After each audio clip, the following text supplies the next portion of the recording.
Peter Schoenmann. I'm one of the conservators who got to work on Frederic Clay Bartlett's wonderful murals at the Second Presbyterian. So it was way back in 2004, came to Second Presbyterian Church and did an assessment.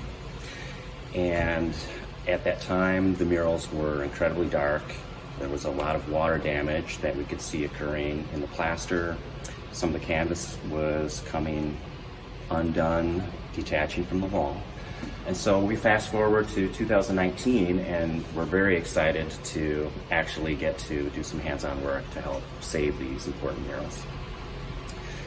One of the things that we discovered in the mural that we were working on, which is in the southwest corner of the church, was that there had been some previous restoration performed. We didn't notice that in 2004. There was an angel which apparently had disintegrated over time because of the water infiltration. And someone, well-meaning, tried to camouflage that angel, and they did the best job that they could, but we came along and we made some discoveries pertaining to the angel. We discovered that in the opposite corner, the angel was a mirror image of the angel that had been previously restored. So we simply traced the angel, flipped it around, transferred the design, and did what's called restoration inpainting. So we matched the color, we matched the style, we matched the age, because there's a certain patina that you want to incorporate. I think it looks a little bit better than it did. We'll just put it that way. On the opposite side, we had the same thing. Pomegranates are a theme in the church. And in this mural are featured some pomegranate plants.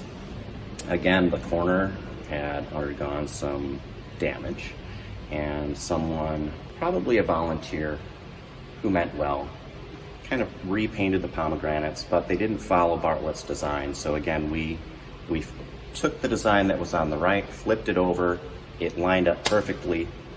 And what's so interesting about that is it was sort of an insight into his process. If you go all along the church, you'll find angels with harps, and you'll find angels with books, you'll find grapes. These were all stencils initially that he had used to decorate the church. So he would transfer the design, and then he would paint. Sometimes he would embellish them with different details, but essentially the designs were very consistent. What do you use when you're cleaning them off? Sure. Okay.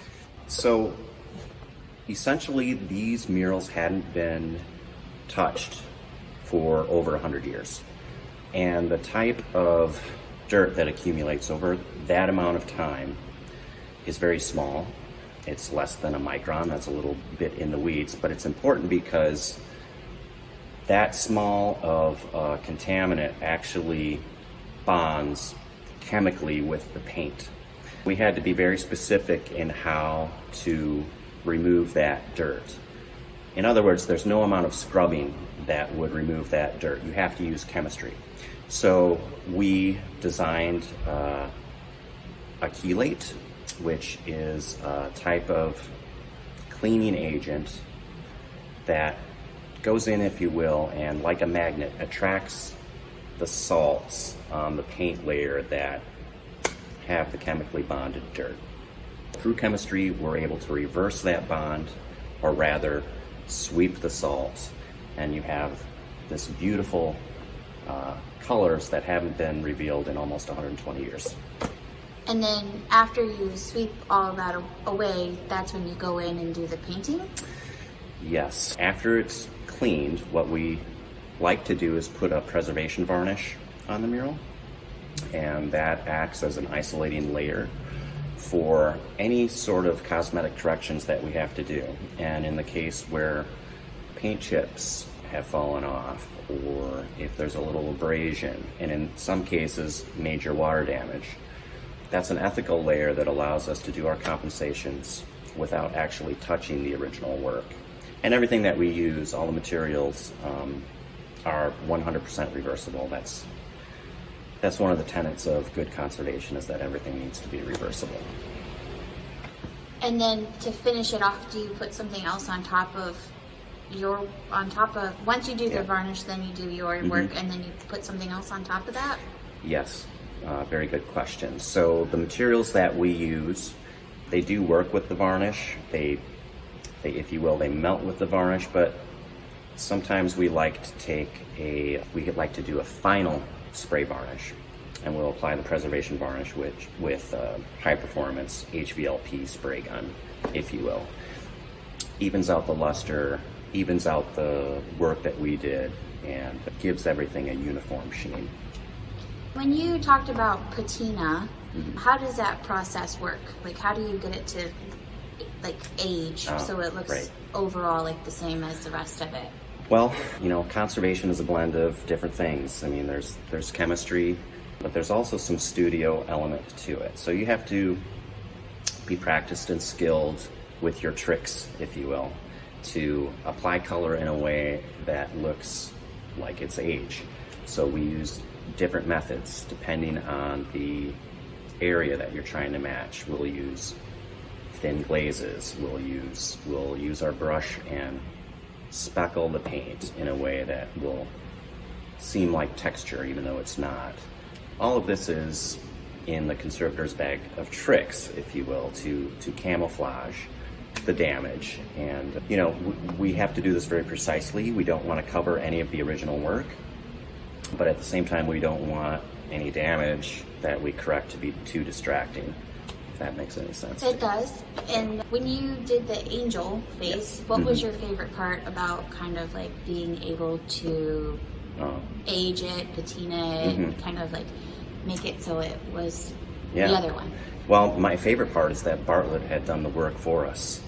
All we had to do is trace his work and flip it, and we had the perfect template to work to actually come close to his work. It's not his work, but it's, you know, it's a close approximation of what he would have had in that area of the painting. Have you ever fixed something like that before, to use a stencil on one side and then flip it to the other so it's mirror image? No. This is the first time? In 20 years of being at Parma Conservation, we have never seen this before. It is unique. I don't think that many of the docents or friends of Historic Second Church had noticed it. But I think from now on, it will probably be part of any education. Kids are going to love it. You know, it's very interesting. And one last thing, when you mentioned the water damage, how do you kind of fix that? Does that come out with the varnish when you put the varnish on and then you kind of go over it, or? Yeah, no, for water damage, you know, we're talking about the plaster, and water's deadly enemy of plaster. So we have to do what's called consolidation. We want to make sure that plaster, what remains, is stable. So that we can work on it. So we use what's called a consolidating adhesive. It's mixed with some solvent so that it can penetrate deeply into the pores of the damaged plaster.